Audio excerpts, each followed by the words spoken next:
హిందూ పండగలన్నిటికీ కూడా స్వదేశీ వస్తువులనే వాడమని ప్రధాని మోడీ గారు పిలుపునిచ్చారు. ఈ పిలుపుకు ప్రధాన ఉద్దేశం ఏంటంటే make in India, made in India అనే 2 స్లోగన్స్ ఉన్నాయి కదా, విధానాలు. వాటిని ముందుకు తీసుకెళ్ళటం ఒకటైతే, తాజాగా అమెరికా విధించినటువంటి 50% టారిఫ్స్ని గట్టిగా ఎదుర్కోవాలి అంటే మన దేశంలో ఉత్పత్తి జరుగుతూ అవి ప్రపంచ దేశాలకి ఎగుమతి అవ్వాలి. అంతేకాకుండా మన దేశంలో తయారీ రంగం వృద్ధి చెందాలి. మన వాళ్ళు 140 కోట్ల మంది ఉన్నారు కాబట్టి ఇక్కడ ఉత్పత్తి అయ్యే వస్తువులు ఇక్కడే గనక వాడుకలో ఉండి ఇక్కడి నుంచి ఎగుమతులు చేయగలుగుతూ ఉంటే ముందు మార్కెట్ పరంగా ఇండియా స్థిరంగా నిలబడగలుగుతుంది.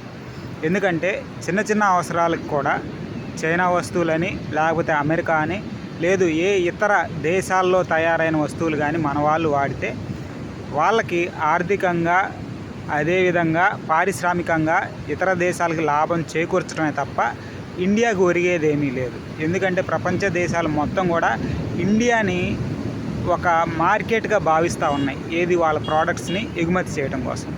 ఈ అంశాలన్నింటినీ దృష్టి పెట్టుకొని ఇండియా పండగలైతేనేమి, ఇండియాలో ఉండేటువంటి జనం వాడుకలో ఉపయోగించే వస్తువులు అయితేనేమండి, ఏవైనా కానీ మేడ్ ఇన్ ఇండియా లేకపోతే మేక్ ఇన్ ఇండియా, ఈ 2 ప్రోడక్ట్స్ మాత్రమే ఉపయోగించాలని భారత ప్రధాని మోదీ గారు అందరికీ ఒక రిక్వెస్ట్ లాగా తెలియజేశారు.